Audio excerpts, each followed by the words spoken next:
Salut, c'est Nicolo et bienvenue dans ce Sapristi numéro 6. Tu le sais peut-être déjà, mais s'il y a bien un truc que je déteste quand on parle de style, c'est le mysticisme. Je déteste quand les gens décident qu'un mec est stylé parce que « Ah mais non, ce mec, il a un truc, ça peut pas s'expliquer » et qui décident que la conversation s'arrête là. Alors, tout peut s'expliquer, d'accord ? Mais Nicolo, pourquoi tu essayes toujours de tout expliquer? Ah, très bonne question, Louis.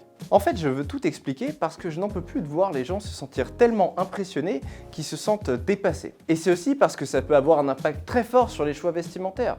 Par exemple, est-ce que tu es certain de prendre les bonnes personnes comme modèle de style pour les bonnes raisons ? Et est-ce que tu es certain d'acheter chez les bonnes marques parce que leurs vêtements sont super, ou est-ce que c'est juste parce qu'elles mettent tellement bien en valeur leurs vêtements que tu en perds ton jugement ? Du coup, aujourd'hui, on va parler d'un truc que je pensais ne jamais aborder dans Sapristi.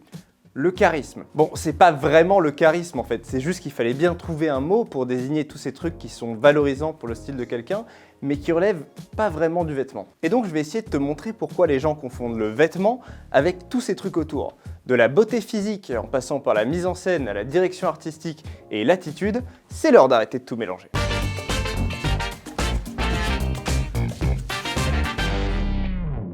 Le premier truc que les gens confondent trop facilement avec le style, c'est le physique. C'est le plus évident, mais il fallait bien commencer quelque part. Et oui, ça se sait, les gens très beaux bénéficient de biais cognitifs très forts. Alors tu penses peut-être que je te prends pour un con et que tu n'es pas du tout influencé par des trucs aussi banals. Seulement, personne n'est insensible à ce qu'on appelle l'effet de halo. Théorisé en premier par Edward Thorndike en 1920 et aussi appelé effet de contamination, ou effet de notoriété, l'effet de halo désigne le fait qu'une caractéristique jugée positive à propos d'une personne ou d'une collectivité a tendance à rendre plus positives les autres caractéristiques de cette personne sans même les connaître. Alors en fait cet effet est au cœur du sujet de toute cette vidéo, mais l'exemple le plus criant, le plus frappant, c'est sans doute celui des gens beaux. Un petit tour sur la page Wikipédia anglophone du stéréotypage de l'attraction physique te montrera que la beauté suscite de prime abord chez les gens tout un tas de biais. Jugement moins sévère dans un cadre pénal, plus grande tolérance en cas de pathologie mentale, perçu comme plus intelligent, plus compétent, la liste est très longue.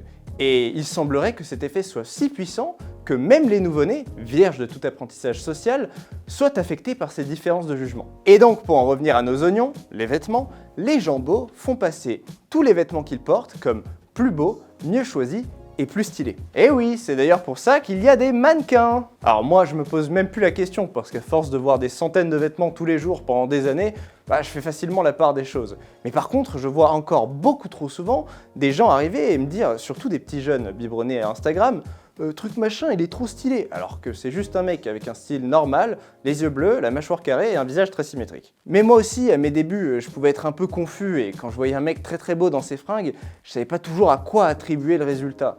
Alors si tu en es là, j'ai une petite technique très efficace pour toi. La technique de la crevette. Tout est bon sauf la tête. Donc tu prends ton pouce et tu l'appliques à l'endroit où se situe le visage de cet homme qui te paraît si stylé en photo, et ensuite tu regardes si les vêtements sont si beaux, bien choisis et intéressants que ça. Tu verras, parfois ton avis va changer. D'ailleurs, on parlait de mannequins, et ça tombe bien, ça me permet d'enchaîner sur un concept qui est très important pour n'importe quelle production audiovisuelle qui touche de près ou de loin à la mode. La direction artistique. En plus d'être plus ou moins beau, il faut bien que tu comprennes qu'un modèle photo est aussi choisi pour le message que peuvent renvoyer ses particularités physiques dans un jeu de connotation.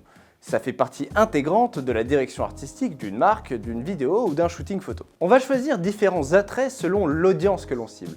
Pas tellement de façon à ce qu'il ressemble à sa cible, mais plutôt de façon à ce qu'il soit porteur d'un message qui parle à sa cible et qui lui montre ce à quoi elle voudrait ressembler. Par exemple, on peut prendre un gars avec une longue chevelure pour donner un esprit un peu sauvage, un peu wild and free au shooting. Si on veut faire très mode, au contraire, te donner l'impression que ses vêtements sont à la pointe de la tendance et t'évoquer les défilés et le papier glacé des magazines, on prendra plus souvent un jeune imberbe très mince et un peu androgyne qui aura l'air d'avoir 18 ans jusqu'à 30 ans.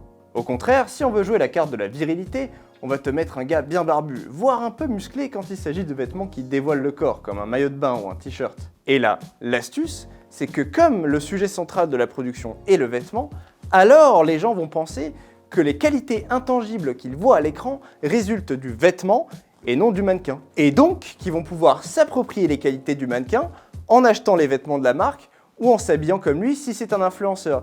Et évidemment, tout ça est tout à fait inconscient. Mais une direction artistique ne s'arrête pas à un mannequin, loin de là, c'est juste un élément. Le décor, la lumière, la colorimétrie des photos et des vidéos, les accessoires, en fait tout ce qui apparaît autour du vêtement peut être utilisé pour renforcer l'image du vêtement. Mon exemple préféré en ce moment, c'est la série Peaky Blinders. Et oui, ça me brûlait la bouche depuis le tout premier épisode de Sapristi, mais sérieusement, arrêtez de tous baver sur le style Peaky Blinders toute la journée. Je crois que juste cette année, j'ai vu une centaine de messages de petits gars qui nous disent vous savez comment je peux m'habiller comme dans Peaky Blinders ?» Soyons clairs, si tu retires Cillian Murphy avec son jeu d'acteur de gangster ultra confiant au regard d'acier, les mecs qui déambulent dans les rues avec des costumes assortis et l'air énervé en rentrant au ralenti dans chaque pièce où ils marchent, l'atmosphère sombre, les couleurs grisées présentes à l'écran, les pistolets, les verres de whisky, le cigare, le gros cheval noir, les explosions, les bagarres, les filles à poil, c'est juste des mecs avec du tweed et un style anglais formel classique de chez classique. Il y a des chances pour que ton banquier ou ton avocat s'habille comme ça depuis déjà 20 ans et que tu n'y aies jamais prêté attention. Alors détends-toi, hein, c'est une super série, mais c'est pas un manuel de style pour la vraie vie. Puis à part ça, la prochaine fois que tu vois un post mode sur Instagram avec un mec sur une super belle moto au milieu d'un décor incroyable, et que tu trouves qu'il est super stylé, eh ben arrête-toi 2 secondes et regarde les fringues une par une. Puis là tu verras si c'est vraiment si stylé que ça. Pourquoi Instagram biaise le regard? Tiens d'ailleurs, puisqu'on en parle d'Instagram, c'est parfait, ça me permet de faire une petite parenthèse sur cette plateforme qui a permis à n'importe qui de s'improviser modèle photo, photographe, styliste, directeur artistique. Il y a donc 2-3 choses dont tu dois être conscient quand tu regardes les photos de tes influenceurs préférés sur Insta. D'abord, les filtres. Tout le monde sait que les filtres peuvent servir à embellir un visage et à gommer des cernes ou à rendre un paysage plus beau. Mais les novices ne se doutent pas forcément d'à quel point ça peut changer l'aspect d'une tenue. Alors, je suis pas bon en graphisme, donc je peux pas t'expliquer exactement ce qui se passe. Mais en modulant les couleurs, la saturation, les ombres, les lumières, tout ça, tu peux faire passer un assemblage de couleurs complètement foireux pour un truc passable, ou un assemblage passable pour un truc super bien. Prenons comme exemple la photo de couverture de mon précédent Sapristi. Bleu, rouge, vert, marron, blanc, qu'on se le dise, c'est dégueulasse et d'ailleurs c'est fait exprès, l'idée était de suggérer le mauvais goût. Bon bah maintenant je mets un petit coup de filtre dessus et oh, magique! Toutes les couleurs semblent tout à coup plus harmonieuses. La cravate qui te sautait auparavant à la gueule se fond désormais dans l'ensemble. Seul le rouge semble ressortir au milieu d'une douce harmonie de bleu et de gris. Bon, qu'on se le dise, c'est toujours pas un chef-d'œuvre, mais tu comprends l'idée. Et c'est pas tout. En plus de truquer l'harmonie des couleurs, les filtres peuvent aussi faire ressortir à 200% les textures d'un tissu ou les nuances d'un cuir. Par conséquent, n'importe quelle chaussure avec une patine dégueu faite au pistolet à peinture peut avoir l'air faite dans un cuir riche en nuances. Et n'importe quel denim tout plat et fade peut paraître doté d'un grain exceptionnel. Le deuxième truc à savoir après les filtres, c'est que évidemment l'angle des photos gomme toutes les imperfections de silhouette, y compris celles qui devraient être inévitables.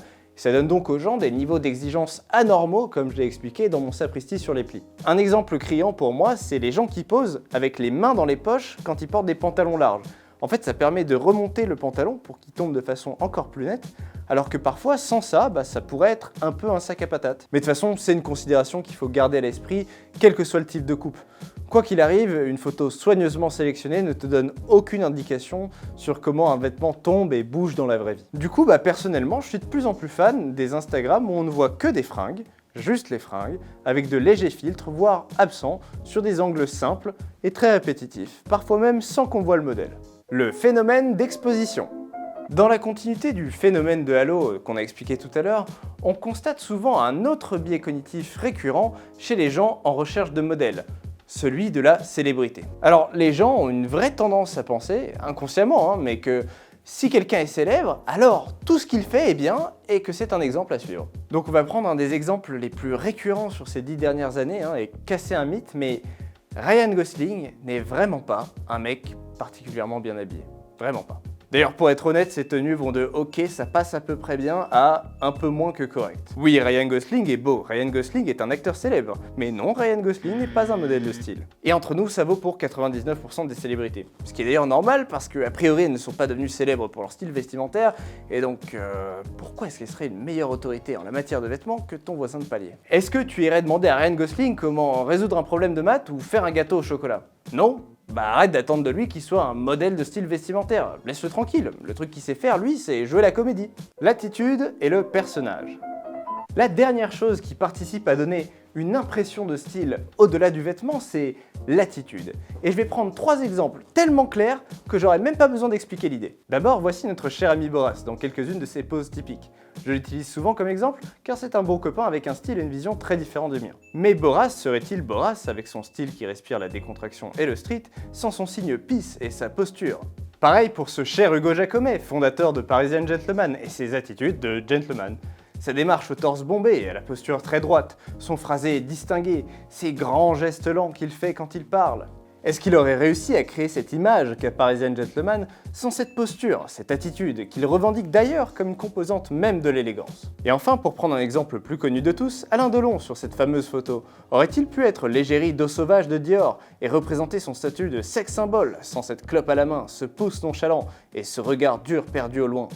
Tous ces signes entrent dans ce qu'on appelle le langage paraverbal, c'est-à-dire ces choses qui sont porteuses de sens mais qui ne sont pas des mots. Et ça participe au storytelling, ça raconte une histoire qui s'inscrit dans la continuité de leur style vestimentaire et qui renforce celui-ci. Je ne te dis pas que c'est mal en soi, mais lorsque tu vois quelqu'un qui te semble dégager quelque chose, essaie de faire la différence entre ce qui relève de son style vestimentaire et ce qui relève de son attitude, du personnage. Conclusion! Le but de cette vidéo était de te rendre un peu plus critique sur les gens dont tu admires le style. Parce que si tu prends comme modèle vestimentaire des gens qui ont tout d'exceptionnel, sauf le style vestimentaire, eh ben tu risques pas d'être très aidé pour avancer plus loin dans le tien. Puis évidemment, maintenant, si tu veux devenir un Instagrammeur de la fashion, tu sais ce qu'il te reste à faire. Apprends la photo et le graphisme, voyage dans des endroits incroyables où taper la pose, va à la muscu, fais des soins du visage, deviens fort en Instagram et en hashtag, crée-toi un personnage et une attitude. Tu verras, ça pèse tellement lourd dans la balance que tu auras à peine besoin de savoir bien t'habiller pour que des centaines de nigauds te prennent comme exemple de style vestimentaire. Voilà, cette vidéo est maintenant terminée. J'espère que ça t'a plu. Lâche-moi un petit pouce bleu et je te dis à très vite pour le prochain épisode de Sapristi. Ah, et pour ne rater aucune vidéo bonne gueule, appuie ici pour t'abonner si tu ne l'as pas déjà fait.